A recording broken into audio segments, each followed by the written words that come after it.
Oh, so how's everybody's January been so far? It's awesome.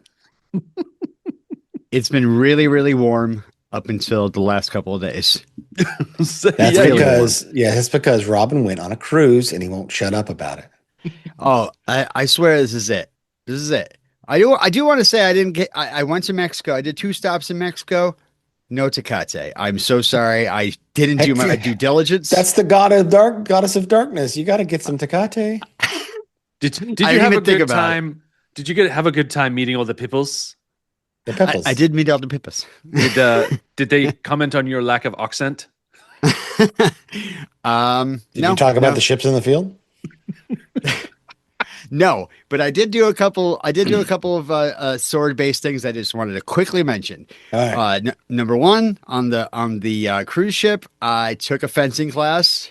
It was awesome. Nothing like whirling a sword around, and yeah, I learned like a battle pose. I did all that, and I got to wear like the costume, at least from the waist up. It was pretty funny. I was wearing a fencing costume from waist up, and below me was like shorts. Blow me. What are you talking about? Sorry, I was talking about other parts of the honeymoon. Not honeymoon, vacation. Wow, where am Wait, I? did you get married No, again? Why would you do No. that? no. The second thing I wanted to say is we also went horseback riding. The horse's name was Yeah. technically Tequila, but I called him Clompy. Uh, Um, and also, finally, went to one of the most beautiful places I've ever been to in Costa Maya. Is a place called Bacalar Lagoon. It's the lagoon of 7 colors. It's like 7 shades of blue, and it's just this natural lake. It's totally calm, and there was like barely anybody around too. It was crazy. I thought you were going to say your favorite place you'd never been to was called Senor Frogs. And it was in the port. I'm pretty sure isn't that where Senor Frogs is? It's in the port. Your frogs. When you go to it's when you go to Mexico. If you go to visit- Mexico, usually it's right there. Yeah, I'm sure you had a lovely time visiting that quaint little town. What was it called? Margaritaville. Yeah. I did see Margaritaville. I was like, no, that's okay. Yeah. But I just wanted to mention it was this calm and beautiful place, and we went and we kind of took this bamboo raft ride down very calmly. It wasn't like a rapid thing. And then as we were coming back, they were playing some music, and I was kind of like going, "Oh, this is kind of peaceful out here. What are we playing like party boat music for?" Then all of a sudden, like out comes and I did not request this, but they started playing Queen's A Kind of Magic, and and I was like, yeah, okay, now I'm liking the music, and cruising along a nice lagoon and just hearing "There can be only one," it's just it was amazing. So. Yeah, that's really all I wanted to tell you guys. Swords, Thank you. horses, and Queen. And no Tecate. Well, we've got Jonathan's favorite scene coming up, so we better get into it. I can't believe this takes until now to happen. The last 5 minutes of the fucking movie. It's like watching the Gone with the Wind and finding out that he doesn't say that until the last damn thing in the movie. The last line of the movie. Is All right. everybody hydrated and ready to bone? I am ready to I am bone so down. Let's excited. go.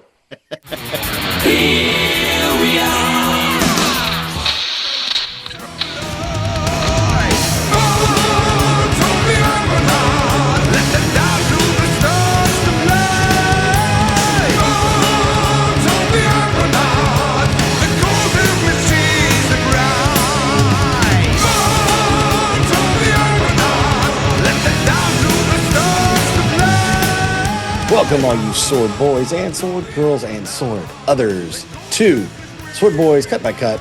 We're on the 6th cut of Jason and the Argonauts. Woo! Yeah. And we're getting it's the most stop motion you've ever seen. I'm Jonathan. I'm Rick. And I am Robin. And as Jonathan mentioned, we are watching Cut 6. It begins at 1 hour, 26 minutes, 17 seconds and goes until it literally says the end. We start with Acastus, of all people, finding the Golden Fleece, and it ends with Hera watching Jason and Medea making out in her scrying pool.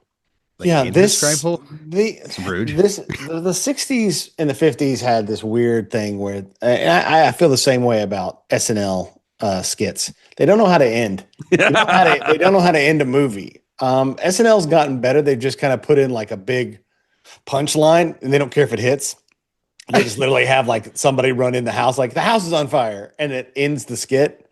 Whatever it is, it's actually that's a better way to end it. This ends almost like I was kind of like it's kind of like you're walking to the kitchen with a drink to refill, and your wife's talking to you, but you're like stopping and keep because I kept thinking it was over. I'm like, no, they're gonna go back and we're gonna see Jason not in the screening pool. No, we're not. No, okay.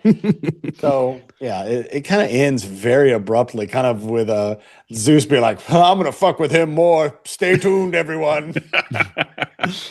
And Zeus is ultimately fucking with us because there's no part 2, part 3, nothing like that. But this is a lot. This has the most dynamation in that each character, each skeleton, each Hydra head are individuals, things that had to be moved, which I know is 100 times harder than like just having that one big statue with its gooch being lava gooch being moved. So it was pretty impressive. Well, first of all, let's talk about the fleece. We finally see the Golden Fleece. So many things to talk about. When the Golden Fleece is illuminated or magicking or whatever, it has Christmas tinsel on it. Yeah. Golden Christmas tinsel. I'm glad I'm not the only one who looked at that and said, okay, so there was a clearance at the Christmas store and they just bought up all the tinsel and wove it into this fleece. But it's not always there because sometimes it's just like half the time when Argus is carrying it, it's just a fleece. No, I did note as we were watching, or as I was watching, I don't know when you guys were watching, that as soon as Argus touches it, it drains the life force from the fleece. And then when he puts the fleece onto Medea, the fleece is like, thank God. Get me away from him. It's the worst. Lights right back on again.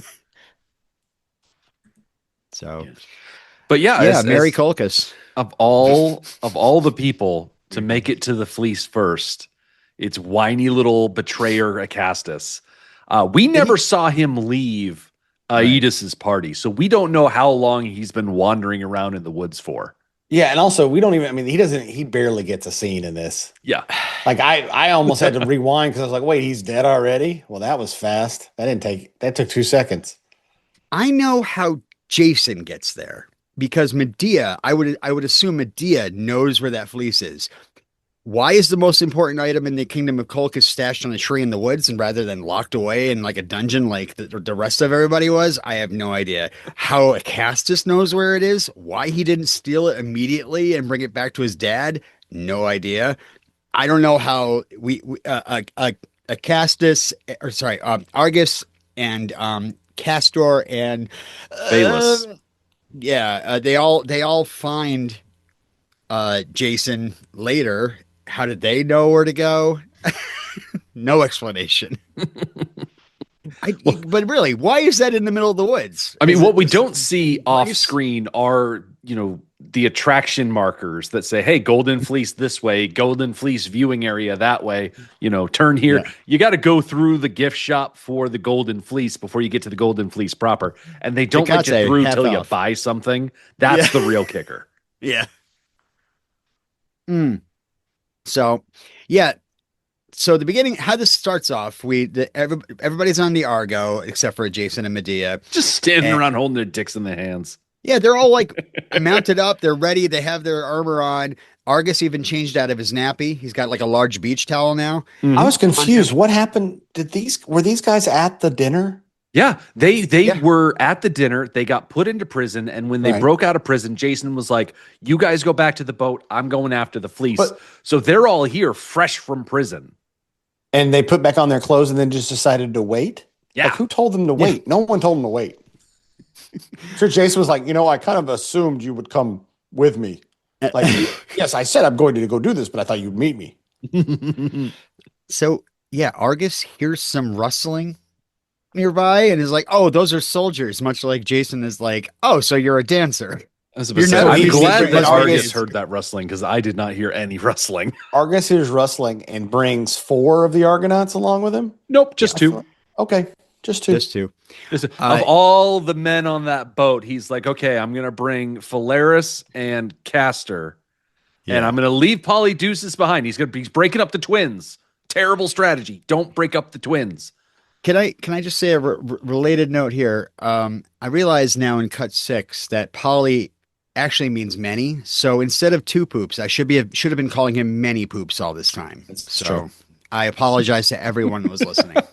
So in the last episode, you are changing his nickname to Mini Poops. Yes, his name is Many Poops. Please, can we go back and re-edit everything? No, that will not happen. How about re-record? That's even worse.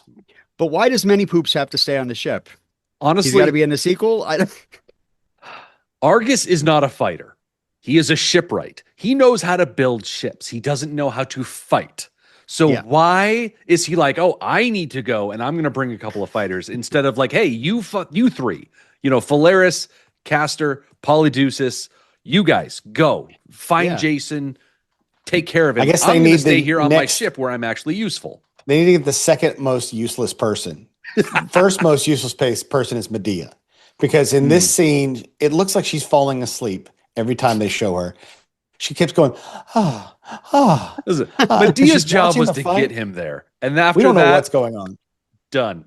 Well, she's a dancer. Yeah. Was she on something? Do we think she was on something before the show? Just popping acid, doing a little bit of Molly. Polka Studio 54 there. drinking a little Hecate. getting and they're all high on the Hecate, especially Aedes in this one. Wow, he's licking his lips and everything. Getting nice close-ups of him like. And they 100% just took Mongolian outfits, because even the shields, other than them wearing tunics, the hats of the bad guys, I'm like, this is just Mongol stuff. This is like just like trying to mid-China. They just like went to central casting and kind of went into the big room and stuff, and they're like, okay, all the Roman stuff's gone, because as you know, they're shooting Cleopatra, so we have no Roman stuff, which makes no sense because it's during Egypt, but there were Romans there. Anyway, what are we going to use? Well, right next to it, look at this. Let's see. We're in the R's for Roman. Let's go to the M's for Mongol. Or I was thinking maybe Aedes had a lot of furniture that he had on his porch that he just was like, well, we can make these into shields. Like, just take all the wicker apart and tie them to your all the rattan. It's a very mountainous region, and if you're going to have your soldiers climbing up and down the cliffs, I would much rather have a shield made out of rattan instead of one of these big, heavy bronze shields. Yeah. Yeah, but I would prefer a shield that protects me rather than one that's lightweight and easy to cut through. We kind of skipped over. We didn't talk about the Hydra. Yeah, we need to focus on the security system for the Golden Fleece. The Hydra, who is the size of basically a large horse. Like, because when he comes out, at first you're like, oh, it's a Hydra. And then he's like kind of next to Jason. I'm like, oh, well, he's not that big. Yeah, he's probably, I'd see, if Jason is 6 feet tall, this Hydra is probably like 10 or 12 feet high. And that's with it like rearing up off of the ground. This is like a little Hydra. This is like a little Hydra. Yeah. I mean, the Hydra of legend, the one that Hercules slew as part of his many tasks that he gets sent on, like that one is a completely different area of the world. It's like, he was just, what is it? According to Hesiod, the Hydra is the offspring of Typhon and Echidna. I don't know where Australian animals come into this, but right, because a Hydra, if a Hydra's not in Greece, it's just a sparkling serpent. Exactly. You can't. Hydras are only from the Greek part of Greece. Yeah. So it had poisonous breath and blood so virulent that even its scent was deadly. The Hydra possessed many heads, the exact number of which varies according to the source. Later versions of the Hydra story add a regeneration feature to the monster. For every head chopped off, the Hydra would grow 2 heads to replace it. A feature that we do not get to see in this movie, which is incredibly disappointing. No, we get the other thing of, if I pray to a god, your teeth will turn into baby people. Which you're like, what? What kind of? I mean, I'm surprised they don't hail Hydra. I know, right? Well, he does. He's hailing Hydra. He just shows up. Unfortunately, the Hydra is dead. The most important thing that this Hydra does is it turns living people into little clay dolls. Like when it first comes out of the cave, it's got a claystus wrapped up in his tails. He's got like split tails. You All right, use them and you're like reading from my fingers. notes. Go for the Jason one now. Yeah. And then when Jason tries to grab the fleece and run, the Hydra grabs him, and we get to see Clayson. Clayson! Yes. Clayson. Yes. Questions about the Hydra. Is the Hydra hired by King Aedes? Like, is he working for him? What's his Hired? pay? Yeah. Does he get 7 paychecks? What's the Hydra's name? Does he have 7 names? Well, Does according everyone to just call him legend, Hydra because it's easier? there is one immortal head on the Hydra that all of the other ones are like subservient to. And so like if you cut off all of the lower heads, that's the ones that grow back. You have to like find the one specific head that you got to stab. So I guess that the one master head is getting the paycheck from King Aedes, and then every time he has to regenerate a head, he's like, Aedes, I need a raise. I got more mouths to feed. Yeah, he literally does. Yes. I mean, I'm eating for 7.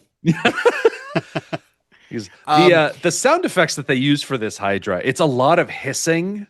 And given the way that the Hydra kind of slides around on the ground, I'm assuming that the Hydra is its own, how do I put this, reverse air hockey table, where it's pushing all of that air It's got little down holes to in it hover and just around. blowing air out. Lightly. That's what it sounds like.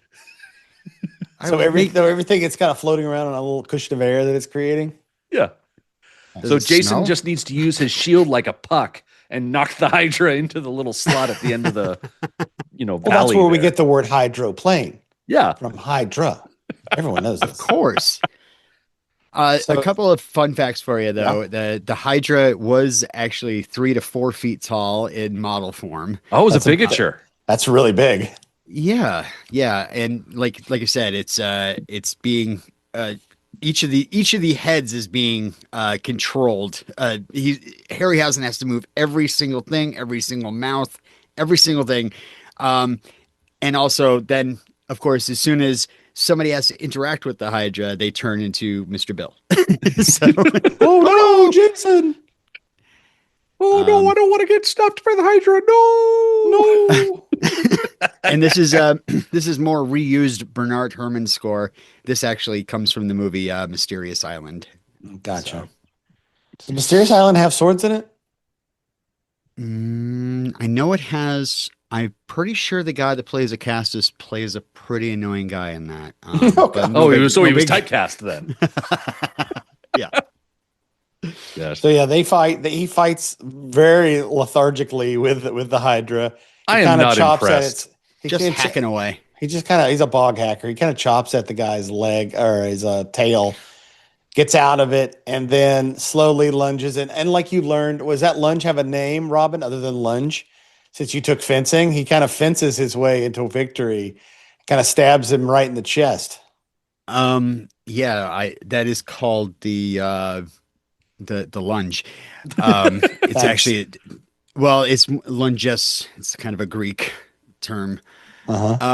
Lunginous. Oh, I do want to say I love during all that Todd Armstrong's one of my favorite part of his acting is when he gets grabbed by the Hydra. You Like, don't see "Oh." a tail around him. You see kind of a close up from his chest up, and he's like, oh, I'm being pulled. It's almost like you want to see like a hand come out of the camera and just pull him. Mhm. But And then as he's being held aloft, the one close-up shot where he's being held up by the tail. I didn't look this up, so I can't tell like what kind of like material he's being held by. It's but it rubber. must be some sort of like foam rubber because he's whacking it with his sword. Every time He's he like, hits oh, it, I it- only it- wish this it thing ripples. was sharp. It all ripples. It's like hitting the side of like hitting an elephant with a stick, I guess. Yeah, It'd just be like, blah, blah.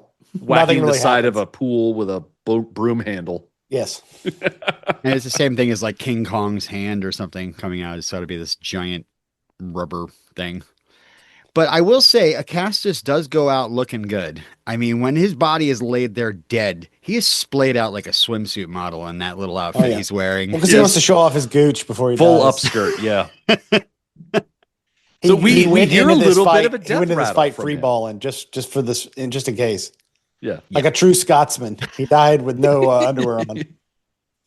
Yeah, so we get a little bit of a death rattle from Acastus, and Jason immediately goes to talk to Argus, and we leave Acastus alone with Medea. And then when it's time to leave, they just leave the body behind.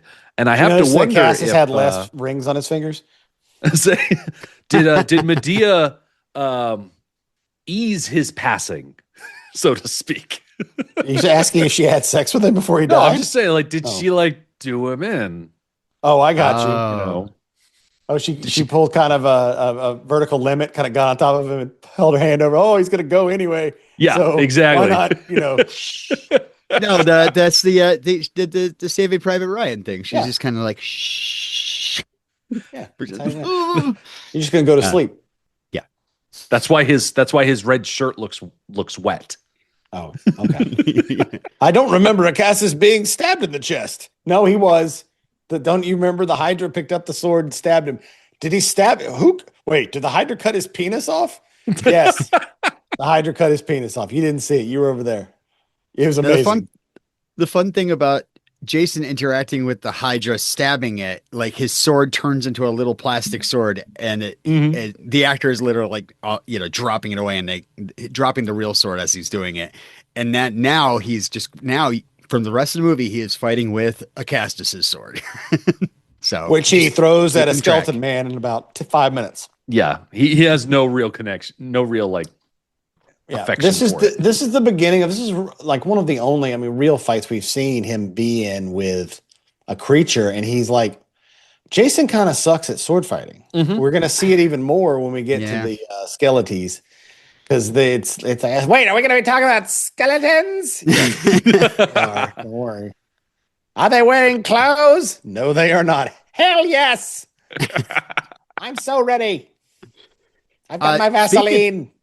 Speaking of Masters of the Universe, do you notice that Duncan is the second in command for King Aedes? That is definitely. It does look like Man-at-Arms. Big old mustache. Big old mustache. He's eating a big drum of wings. He's gotten from the wings and ribs place. Yeah. But yeah, they so basically the chase is on. They go up a mountain. What's his name? Aedes, the bad guy. Aedes. Aedes. He's like, listen, time is of the essence, everybody. They're getting away. We'd better stop and watch our goddess firebomb this thing and let it burn for a couple of minutes. Oh yeah, when he does this, because he's like, I need their teeth. I'm like, what? No, you don't need the teeth. What do you have the teeth for? Now I know this because I've seen the bad Clash of the Titans that we watched. So I know what happens when you get the teeth of these animals turn into other creatures, whatever.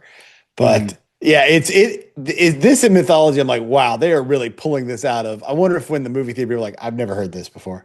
Because I'm sure in 1963, this is not common knowledge that the Hydra's teeth can be sewn into a army of dead soldiers. You can, if you strewn it around an old battlefield, it will resurrect the old soldiers of yore. Yeah, and they will all move as one unit, almost like one guy is stop motioning them all at the same time. And so when they step, they all step kind of the same. That's one of the things I'm sure Harryhausen, after this movie, he learned, again, as we've said, from every movie. Every movie kind of informed the next thing he was going to do. He probably was like, you know what? I could have had them staggered a little more. Because when he does, he's like, it's like left, right, everyone, left, right. It's kind of cool to see him moving in motion, like little toy soldiers. Yeah. And I think that's supposed to be the point of the beginning, is that he's doing it because the Aedes, I love the Aedes, is saying that he's like, kill them all. I really wanted them to turn on him first, because he didn't specifically say those guys over there. He said, Captain, keep your men back, or they will die alongside Jason and his pirates. I want to rewind far back. You don't need to burn all of the flesh off of the Hydra to get at the teeth, because the teeth are just behind the lips. I don't know if Hydras have lips, but Hydra lips. Yeah, just go into the mouth. The mouth is the most easily accessible part of the inside of a Hydra. Everyone knows. If they didn't have lips, they'd talk like me. Now, can you not say pee, Skeletor? Hey! Yeah, it's like just sounds like hey. Yeah. I do want to point out this is not sponsored, but if anybody wants to get their own little army, their own little collection of Children's of the Hydra's teeth, I did a search on Google because I was trying to figure out, like, hey, is like this thing actually mythologized? Is this like accurate? Not really. But if you go on warlordgames.com, you can get a collection. You get 90 little skeleton warriors. 90. And a little die-cast necromancer who looks just like King Aedes, and you get all of that for like $100. Oh, so it doesn't come each. painted, but it's like everything you need to, like, start your own army. Yeah, if you want to field an army of skeletons for, like, you're playing Warhammer. And Warhammer, I was about to say, Warhammer. Like, what are you playing that would you would be able to do that? Any sort of tabletop war building game. Yeah, you can get like a ton of skeletons for like about a little over $1 a skeleton. I just put them all over the house. That's not a bad price for us, I have to say. Now, I don't know what shipping is. But, oh, yeah, we're a bitch to ship. We're all elbows and knees. You can't put that in a box. Yeah, so our heroes are fleeing up a mountain, and King Aedes' soldiers are chasing them. We get up to the top of a ridge, and one enterprising Colchian soldier decides to shoot Medea in the back. He's like, who can I shoot first? I'm going to shoot the girl. Yeah. It'd be better if you showed Argus going up, and Argus sees him about to shoot, and Argus kind of steps out of his way real quickly. Like, I thought you were going to say throw himself in front of the arrow, but I guess that makes more sense. There's no way he's making it in front of an arrow. That pudgy little baby. There's no way. So yeah, like I said, Jason is like, oh, the fleece is the power of the heel, and because there's no flowers of Prometheus nearby, so they lay it on top of her, and then it starts glowing. Furry golden sleeping bag. It has Christmas tinsel on it, and she wakes up again sleepy. She wakes up sleepy. There is there's no process here. They lay it out. It starts glowing again, and we get a shot of the fleece. We get a shot of them. We get a shot of the fleece. We get a shot. And we're going back and forth like 5 times, and it's the most boring miracle I've ever seen. The arrow disappears. That's a miracle. I guess. He pulled it out. Oh, he pulled it out? Yeah, right. But what about the arrow? He immediately pulls it out, which is exactly what you're supposed to do. As everyone knows, when you get hit with an arrow, get it out of your body. It's like venomous. It's like, just get it out of you. They do look like they opened the briefcase from Pulp Fiction there for a second. They're both like, oh. I love that. I love Argus is like, it does work. Dude, you saw a giant fish man save you. Why are you thinking that anything that they've said in this movie isn't real? like, oh, the giant fish man and the harpies, those are real, but I didn't really believe in this fleece bullshit until I had to see it with my own eyes. You are great. So Castor and Phalaris battle the archer back, and he falls from the mountain. And I'm wondering, is that a Wilhelm scream right there? Sure sounds like it. It may be one of the other, Wilhelm did more than one. They are famously like 7 or 8 Wilhelm screams out there. There's just the one that sounds like that. Yeah. If you watch Westerns, you're like, that's close. It's the same session. They're just like, whatever, it's fine. Yeah, well, I like that when she's under the blanket, it starts to glow. I like that Argus looks at the audience. It's like, you have to believe. Everyone must start clapping. Otherwise, Medea won't live. That was such a great part of that movie. I love the interactive part.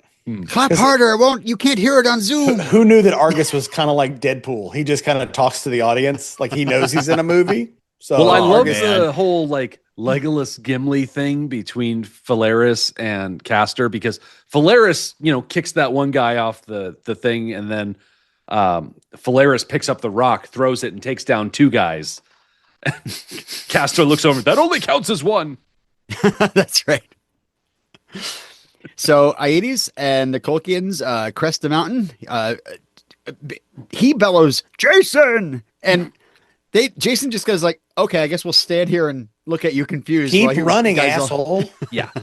So he starts flinging teeth around like Johnny Appleseed, right? Yeah. It is exactly. Like, it's not even like he's throwing them down into the ground with, he's just kind of. He's gardening. Yeah. Also, he throws a lot of teeth, and only like 1 in every 5 teeth becomes a soldier. We get it's 7 a bone skeletons. We get 7 For how many teeth he Yes. threw, we get 7. Look, they're not all Right. good. Some are duds.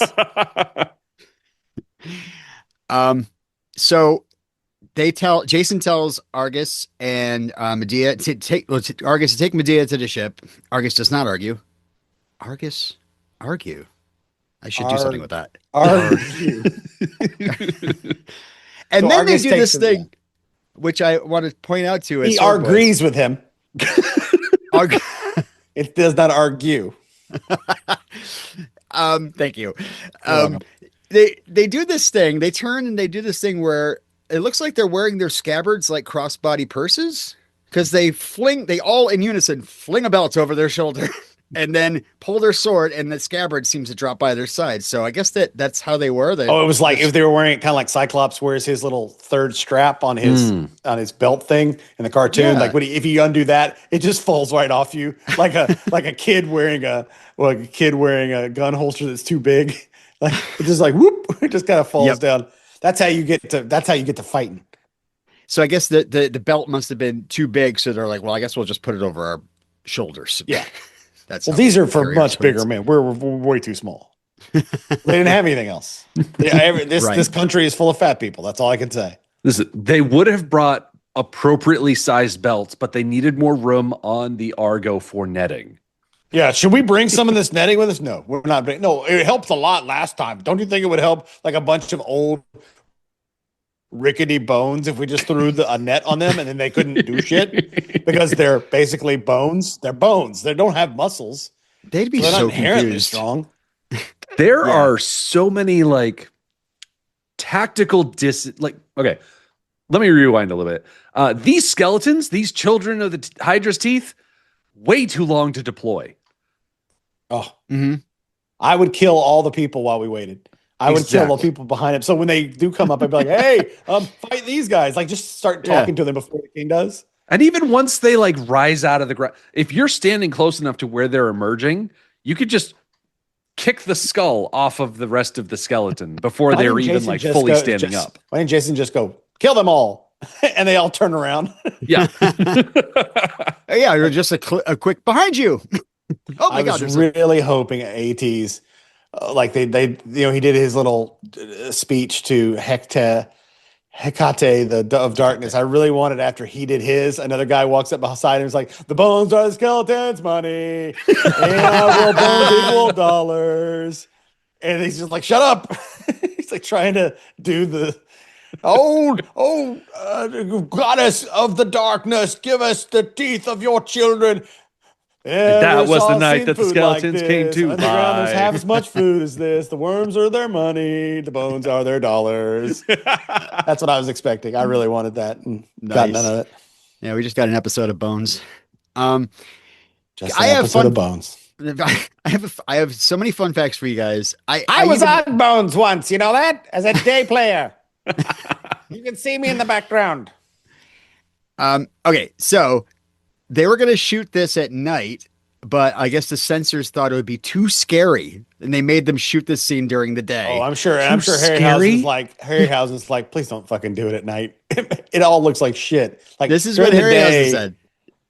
Yeah, he also wanted to make rotting corpses, and they had to make clean skeletons to serve the censors. Okay. They're having problems with there was a skeleton sequence in the Seventh Voyage of Sinbad before this that was in Britain they actually cut out because I don't know, like it was too scary. Too much meat on the people. And one of these skeletons is actually from Sinbad. Harryhausen doesn't remember which one. But there is one skeleton here that served double duty. Are you trying to say that we all look alike, Robin? I would never. I don't appreciate that. The ground that they're coming out of is all cork. So these little skeletons are on a little elevator that are being raised up slowly through the cork. This whole sequence took over 4 months to complete. Oh, I believe it. Absolutely. And it was only Ray Harryhausen that worked on it. The live action work had been done a year before in Italy with the actors doing shadow boxing, basically. And Harryhausen then had to animate the skeletons around them. And each one of them have 5 appendages, the 2 arms, Yeah, we 2 do. legs, and Skeletor. And our gooch. Yeah. That meant that Ray had to do 35 different things for each frame of film. He had to make them fit the actor's movements so that they could be hacking away all at the same time. And they said sometimes he only managed to do 13 or 14 frames a day, which is about a half a second film. And yeah, for 4.5 months. During the scene, because the way they do it in Dynamation is he sets this stuff up, and behind him he is screen. I mean, I'm sure not when they finish the product, but when he's setting it up, that is behind him projected. Like he projects up the frame, so each frame moves one. Like they get the film done. Yeah, they get all that stuff done. That was all shot stuff, months ago, and then they show it behind it while he's working. So he gets it, and then they turn it off, and then they shoot it however they have to kind of, because this is green screen or however you want to call it. Is this green screened in, or is it film behind it? Is it live film behind him? Yeah. Okay, so it's live film we're watching. It looks pretty good. Yeah, it's not bad. Like the models are in front of what was already filmed. Gotcha. So they would literally just do one frame. It would just be sitting there, like not fluttering, but it's like literally like a picture behind them. And then it would be like a slideshow to the next frame. And he would literally start moving it, and they would just because when you would look at the stuff when they were doing the miniatures and like Empire Strikes Back and stuff like that, they built the backgrounds. The backgrounds are all built in. Mm-hmm. And there's some CG stuff flying around. Whereas in this, it's always a screen. Mm-hmm. That's the only way they can do this. They either do it with a screen or they're doubling the screen, because if they have something in the background that also has to be fake, plus something in the foreground, that like we might be seeing the third generation of AATs in the background. Like, cause it was filmed and then it was copied, and that copy was made bigger, like there's a lot of, and then they're having to film, mm-hmm. which is hard to wrap your head around. It's really weird. And also in filming the live action stuff and preparing for it, they had the actors fighting stuntmen that were like numbered. And so they could plan how they do this, which person belonged to which skeleton. Now, I don't think that was entirely successful by some of the stuff I noticed here. But yeah,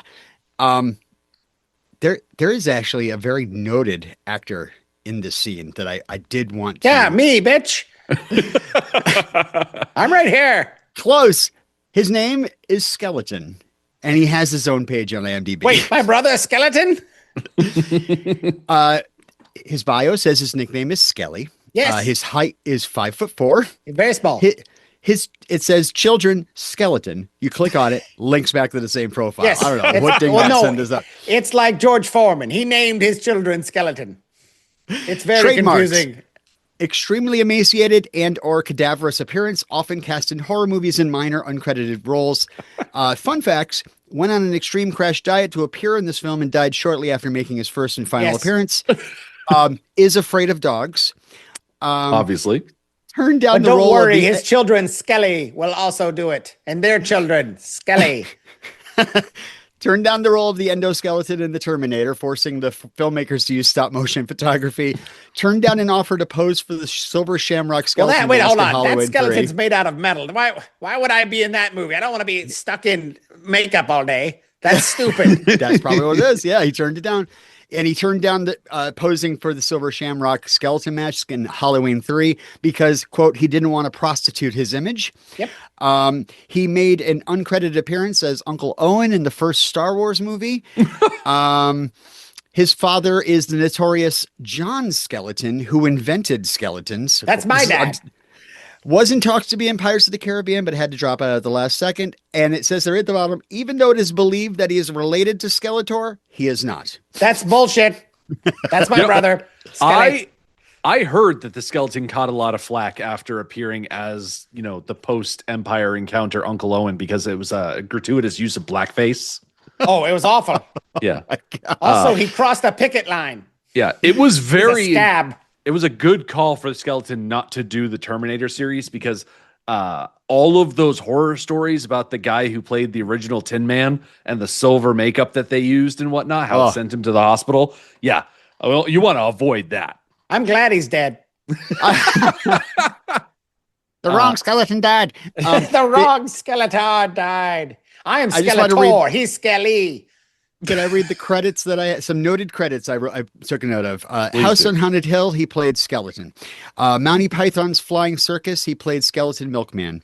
The Shining, he played Skeleton in Lobby. Jaws 3D, Submarine Skeleton. Oh, that's a great one.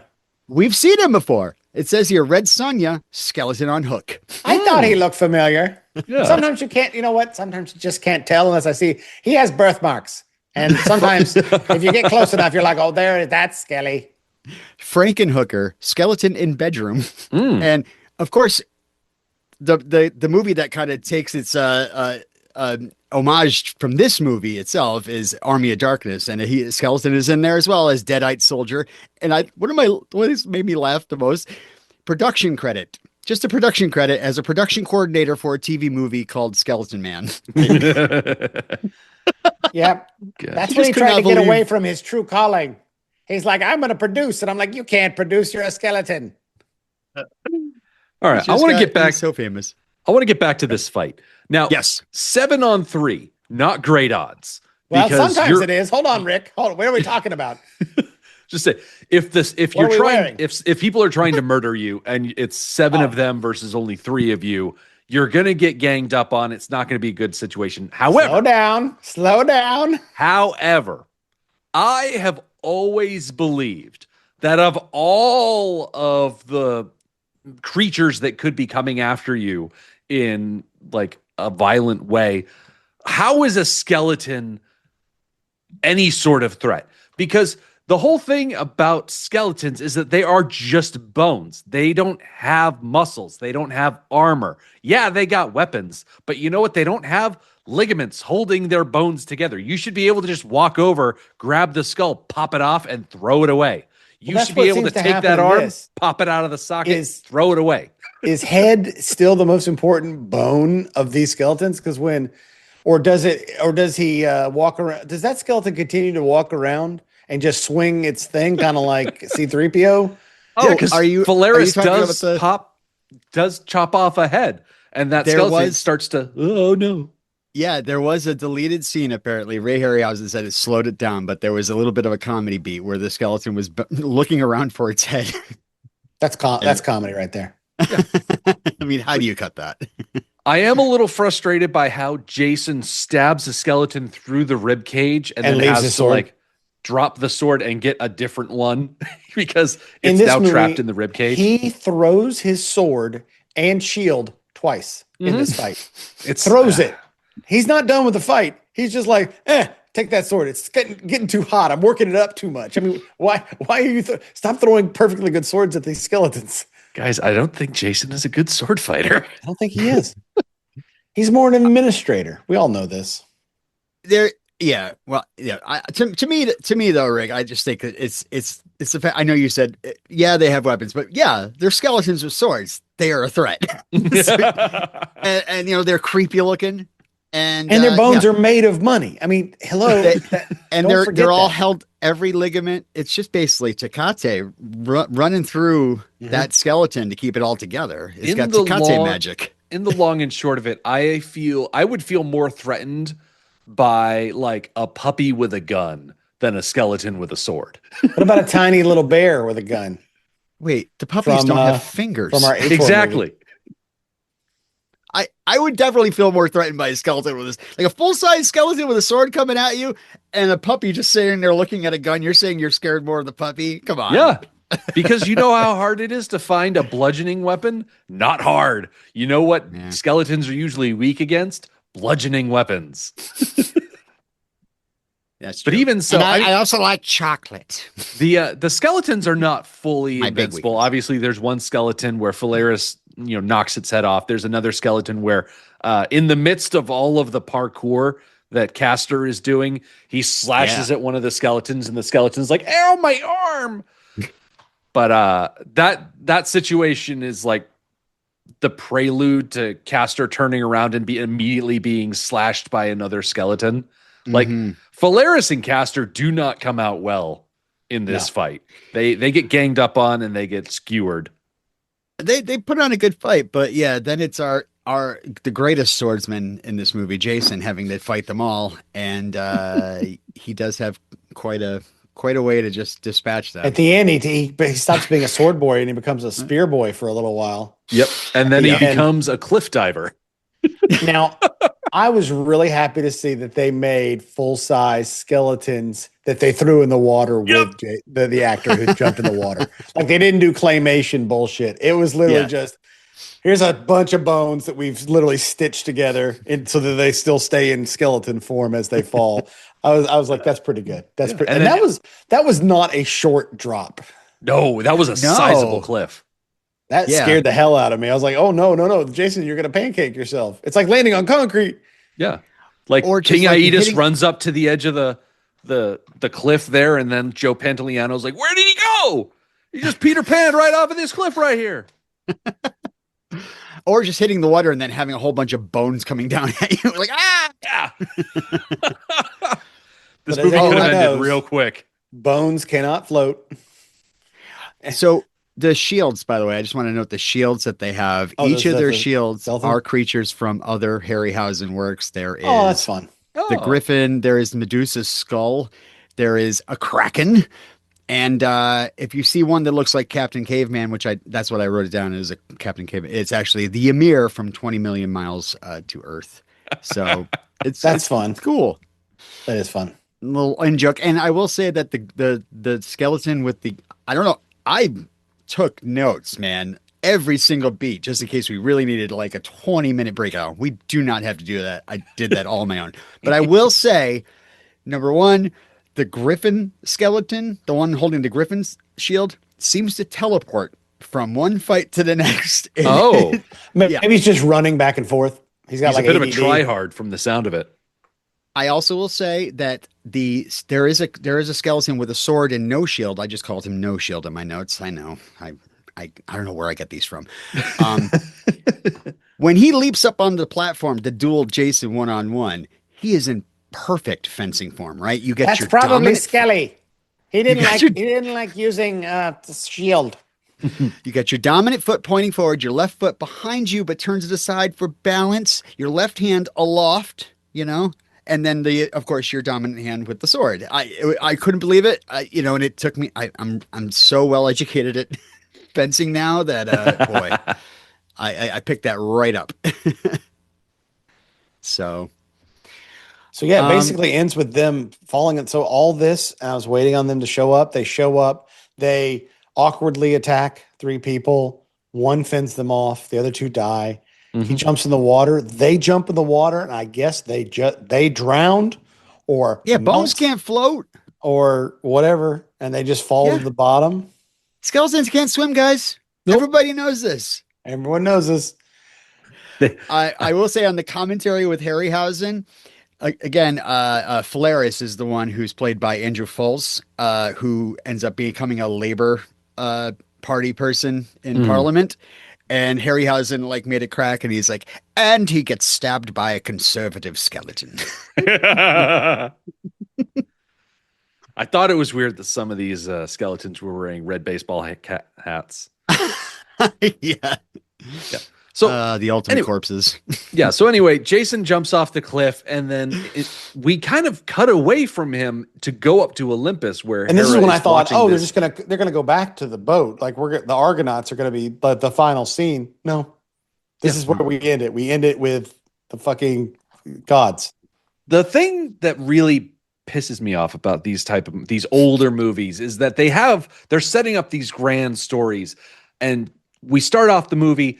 Jason is talking to Pelias. Hey, I'm going to reclaim my kingdom, and I'm going to go get the Golden Fleece. I'm going to bring it back, and Thessaly is going to prosper. And I'm like, okay, that's the story. We're going to go get the Golden Fleece. We're going to come back. We're going to dethrone Pelias. You know what we don't do? Ever go back to Thessaly. It's so funny. In my brain, in my recollection, which is, pretty much gone at this point, I always thought that the last fight with the skeletons, Pelias is the one that made them rise from the dead, but no, he just never goes back. Nope. There's some, I do have some notes on a sequel or why there wasn't one. If you'd like me to get into that. Hera gets up from the scrying pool and she's like, I'm going to go clear the board. We're done. This is over. And Zeus very pointedly says, no, the game is not over. There's more to happen with this story. And it's like, oh, that's definitely like felt like a sequel setup. He did say, let them enjoy a calm sea, a fresh breeze, and each other. And he was talking to me and my girlfriend. That's basically what happened this past 10 days. We're going to set up the tent at the front of the boat and let them bone down because we just had a lot of bones skeletons. already. Yeah. All right. You want to hear about sequel stuff? Tell me about that sequel. Guess what? It was never made. There was no clear reason ever given. There's some ideas. There might have been because it was a box office disappointment. Wikipedia says it had a budget of $3 million and a box office of $2.1 million. And in parentheses, it says rentals. So I don't know what exactly it happened at the box. Now, Box Office Mojo, I don't know what the hell is right. It said its total box office was $479. I'm assuming that's wrong. That doesn't seem right. That's amazing. Another idea was that's a lot of money. Yeah. Could be that the stories of mythology were going out of style. According to Harryhausen, they ended the film where they did because in the original myth, Medea was a full-fledged witch, and after Jason retrieved the fleece, Medea was abandoned on the next beach that the Argo stopped at. He's like, oh, if we did that in the film, they'd lose all sympathy for Jason. I mean, they've already left, Hercules behind. They can't leave two people behind. Some extra stuff that is from mythology that was omitted. Medea, during the prison escape, she did kill and butcher her own brother Absyrtus to get like you do. At some point, when they get back to Thessaly, Medea and the sea nymph Thetis argued over which one was the most beautiful. They appointed Idomeneus from Crete as the judge, who declared that Thetis was the most beautiful. In her anger, Medea called all Cretans liars and cursed them never to say the truth. So I was like, oh, is that the word where the word Cretan comes from? Okay. And when they returned, Pelias refused to give up the throne to Jason, who had been promised it in return for the Golden Fleece. Medea conspired to have Pelias' own daughters kill him. She demonstrated her powers to them by showing her cutting up an old ram and putting the pieces in a stew. Once the pieces were in, Medea added some magic herbs, and a young ram suddenly jumped out of the stew. And excited by the sight, the girls then, the daughters of Pelias, cut their father into pieces, threw him into the pot, and the king just never came out. Yeah. And that's when they ended up, Jason and Medea fled to Corinth, and that's when the play Medea starts. We already talked about that, but yeah. That's pretty much all I have, guys. I don't know if you have anything else, but thank you for coming on this journey with me if you don't. Well, it may not have a proper ending, but at least they had the good sense to put the end at the end in the scrying pool. Yeah. Did you notice also Zeus couldn't help but say Medea's hot? Just before we go, in case you're wondering, I'm definitely gonna have sex with her. Don't worry. Hera a little jealous of Medea, I think. She just had this very frowny look at the end of the movie. It's like, yeah, when she goes back to the scrying pool and like pulls them up again. You didn't notice what they were saying, but because they're in the scrying pool, but Jason's saying, hey, I'm going to now put your face on the back of this boat and not, and she's like, son of a bitch. Yeah, they're like, I sort of helped you kind of in this movie. You actually way too early. The Hera statue on the back of the ship behind them as they're making out, looking on disapprovingly. It would have been even funnier if Argus is like repainting it so it looks like Medea. Yeah. This one's got a bit of a resting bee face, if you know what I mean. We need to do something about this. So yeah, so at the end of this, who picked this again? That was me. Yep, this was a Robin pick. So that means this is a big one. Like we need to see if he gets 3 swords. Oh, I forgot about this part. That's right. So I am not giving this my sword. This movie. No, absolutely. Obviously, I'm giving it my sword. I love this movie. Yes, it ends like it should be a sequel immediately or the next episode, but still, it's great for my youth. I watch this all the time. It was great seeing this and learning so much about Harryhausen, watching all of his movies, and just learning about how Dynamation worked just intrigued me just as an appreciator of film. So I definitely give it my sword, and that is no surprise. Yeah. I'm going to disappoint you because this Oh movie is not God. getting my sword. I fully You I fully admit the importance of this movie to cinema. It is an incredible example of, like you said, dynamotion and stop animation. motion and the way that it's shot and performed and whatnot.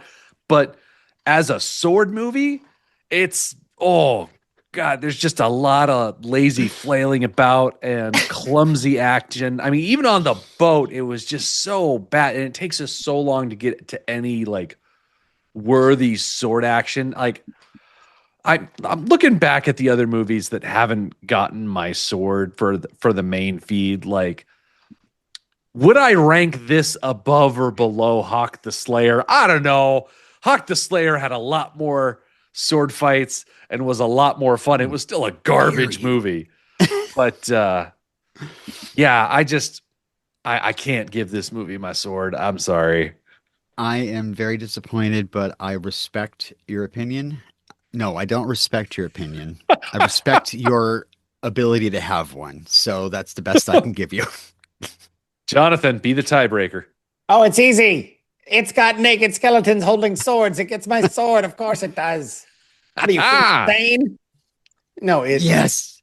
it gets a sword because it is, for all the reasons you didn't give it a sword, I gave it a sword.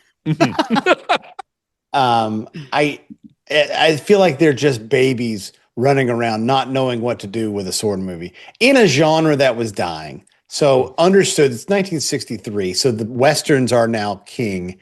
No one cares about this shit anymore. Yeah. It took, I mean, after this and Cleopatra and a couple other things, Ben-Hur, they were, these became much fewer and far between, the Sword and Sandals movies, and it was all Westerns. So I enjoyed this whole movie. Cut 5 is kind of slow, but Yeah. I really enjoyed, like, I like a team up. That's why I like the Ocean's movies. This is not the Ocean's movies, It's not. but it's still fun. There's an ocean of a sort. It's more of a sea, Yes, but there's an Is there ocean, 11 of them? and at some point there are 11, 12, or 13 people in it, but I liked it.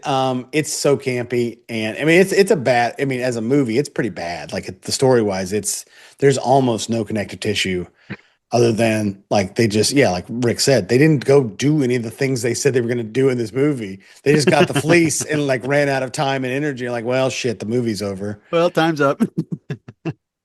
I almost wanted Zeus just to smote them all, and the boat just kind of start spinning and sink into the water, and just be like, well, you're done. Start over, game over. That's what it should have said instead of the end. It should have said game over. So it gets my sword, but it gets my sword grudgingly, knowing there are better sword and sandal movies out there. Made by Ray, for sure. made by some of the same people. So we've just got to find them. But I think that's good, Rick, that we blocked Robin once again from getting a veto. Yeah. Well, it's like I am not Meatloaf surprised. said, 2 out of 3 ain't bad. Yeah, it's not bad. It's Right, not yeah. winning. And what my dad always said, if you're not first, you're last. So, And besides, we don't give any special sort of rewards for main feed episodes. They take too long to get I know. through. I know. It goes into the someday there could be a t-shirt with like, as of now, here's how many swords we all have. Yeah. It goes into the total count of swords that we've earned for these movies. But yeah, okay. So we've talked about this movie. Yep. Should we talk about the next movie? Yeah. There's all right. another one? Do you want to hear the next time, or do you want to reveal what movie? No, I we're want to know what watching movie it first? is first, and then we can do it next time. Okay. Because the next time we'll reveal it. All Well, right. Jonathan, I mean, most people are listening to this in the audio version, but for some people who have watched the social media posts leading up to this, I do appreciate that you've dressed as Superman's dad. It's very bright. I'm dressed as Marlon Brando. Yep. We're not doing a Marlon Brando movie. Yeah, that was a red herring. But I did dress as Superman. Kal-El, my son. I want you guys to think about the Highlands, the beautiful Highlands of Scotland. Let's I go want you to Highlander go back. 3. I say we're I know we're finally not doing Highlander 3. we're finally redoing Highlanders with all the stuff that we've learned over the years. Yes. No, we're not redoing Highlander. We're going to go in there with a great man who was a great person who in this movie is 100% bullshit. But it's got swords in it. It's got Highlanders in it. It is Mel Gibson's 1995's Braveheart. Oh, 95. Ooh. That was a good time. Mid 90s. Yeah. Hell yes. Gotta say, big fan of Mel Gibson. Not his movies, but really more of like how he is as a person and his views on things. Huge fan. Huge fan. Right. Yeah, because he So- never did anything after the turn of the century, right? It was like all him in the 90s, and then like we never heard from him again. Right. No, he went crazy, did that movie about Orgasmo or whatever the hell it was, and then went away. Yeah, never did anything else. So but this movie is one of those movies that's been in my brain for years, since 95. I remember seeing this movie. Mel Gibson, Sophia Marceau, Patrick Guhan, Brendan Gleeson, James Cosmo, Brian Cox, a young Brian Cox. Oh, a young Cox. Yeah. The Gleason's Basically, nipples get out every in this Irish one. and Scottish actor and Australian actor at the time is in this movie. And if you've never seen this movie, it's got some pretty great melee style fighting scenes because these guys are using giant broadswords. And so it's very fun. They run at each other at full speed. There are a lot of behind the scenes about how drunk these people were when they did this.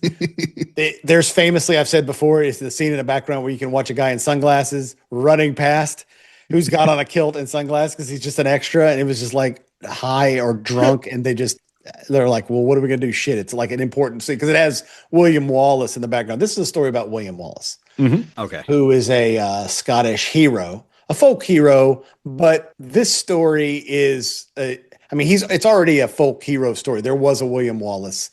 He was part of a rebellion. Yeah. This is an incredibly Hollywood-fied movie about this. Yeah, basically what we're doing is what they are doing is they're taking William Wallace and they're basically giving him the Robin Hood treatment. Right.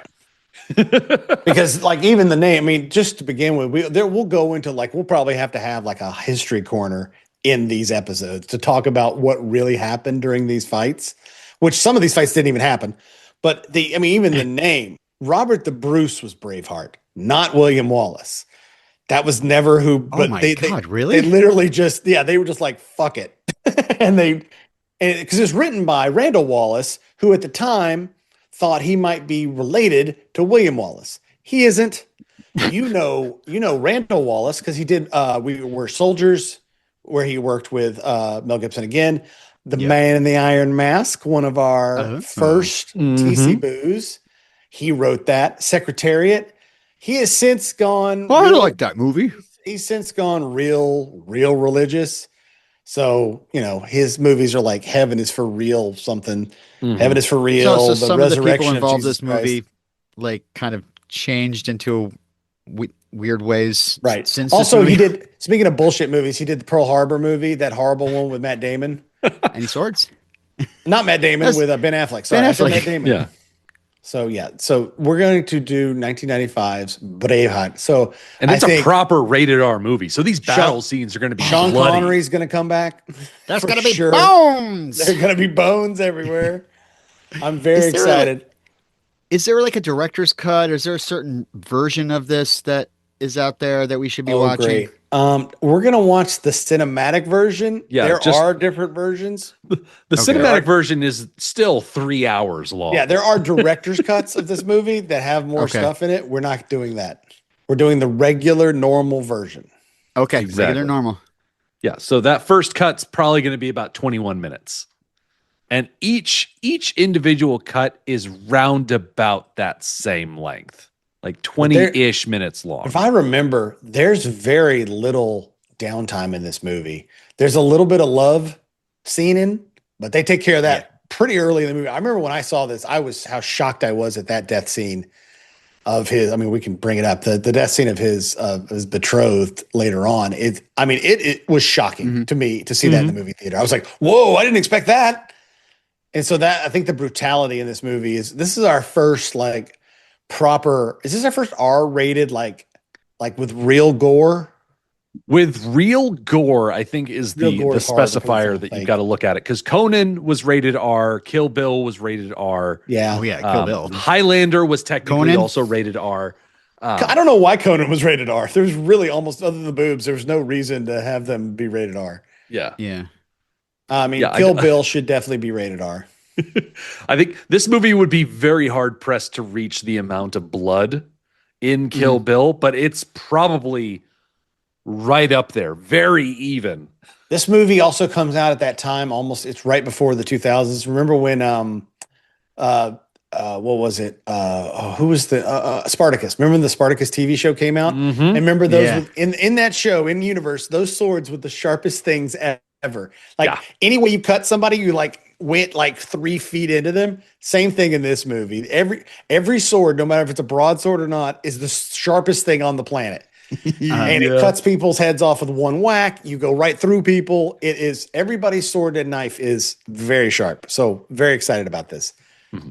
I just want to say it is right now streaming on Canopy and Hoopla. It's available for rent everywhere. Hoopla. I'm just trying to. It says 178 minutes. If you don't have a copy of this movie, ask your dad. Yeah. He will pull out the exactly. VHS and Here hand you go, it to son. I love you. Finally, you're not a disappointment to me. Here's my copy of, and then your father will turn to dust and fade away. Yeah. Here's the double tape VHS. The double tape. Flip this tape over halfway through. So this should be interesting. This is is this his first? Is this Mel Gibson's first direction? Oh wait, is it Man Without a Face before this one? Oh yeah, you might be right. We should probably learn this. Yeah, we'll probably be able to tell them. Yeah. As far, right now. yeah, Man Without a Face is 2 years before this, but Okay. yeah, it's Man Without a Face 93, Braveheart 95, and then he takes a bit of a hiatus for about 9 years, and then he comes back with Passion of the Christ. Yep. All right. So this is before he went insane. Yeah. Although Passion of the Christ, that's a fine movie. It's just I just don't care about Well, I loved Apocalypto. Apocalypto. Apocalypto. Oh, there it is. Yeah. So yeah, come back for Braveheart, because Come back. next time, when King Edward the Longshanks of England betrays the noble lords of Scotland under the guise of peace talks, a commoner named Malcolm Wallace will rally his neighbors to fight the English in retaliation. When that fails, his remaining son William is taken in by his uncle Argyle and begins his tutelage abroad. Many years later, King Edward oversees the wedding of his son to the Princess of France before convening with his council to decide how to pacify the North. Will Robert the Bruce and the other Scottish lords stand for his royal schemes? Find out in Cut 1 of 1995's Braveheart. Asterisk. None of this really happened. Yeah. Just hearing all those names, I'm preloading jokes. I'm going to start writing these down now. Oh yeah, we got good. Argyle Got good. from There are Die good names. Hard. This Longshanks, Longshanks. Robert the Bruce. Is it Bruce the Robert? We got a I gotta lot. write We this got a up. lot of people in this, and also we get to see some good tartans. Even though tartans didn't exist when this would have happened anyway. Yeah, Like and tartans this is with going to fish, be really. a full 8 cuts. We are going to Oh yeah, I bet. the cuts themselves are going to be long, and the season is going to be long. So This could have been a tenor, like the whole bloody affair, but I was very tempted to do a tenor on this one. We can do a Work's already done. tenor on our next one after this. 'Cause the movie he did after this was Pocahontas, so we can go move right to that next. lots of poking. Yeah, not a lot of swords though. Anyway, No. but that's neither here nor there. All right. Well, we'll see you in 2 weeks. We'll start. Let's start take down all the skeletons. Take off that skirt and then that diaper, Robin. We got to get into our kilts. Got Get to back practice that. your That's true. accent. We got to get back on our accents. Oh, this is going to be infuriating for anyone who is actually from Scotland. Oh, and they're gonna hate us. They're gonna hate us. We're Well, gonna there's lose one of the so many One of the lines that has listeners. stuck with me for years. The way I get into my Scottish accent is to say one of the lines from this movie. It's the movie at the beginning when young William Wallace and his dad, and he gets on a horse or he's walking beside his dad. He's like, "Where do you think you're going?" He's like, "I'm going with you." And I was like, "Oh, that's so Scottish. That's Ye. so great." Yeah. This So, is yeah. my Scottish accent. It sounds exactly like your regular accent. I know. Accents are bullshit. Okay. Saw his skin. Jesus. It's so scary. Wow. All right. All right, boys. And then see you in 2 weeks. Cling clang! Clang! Clang.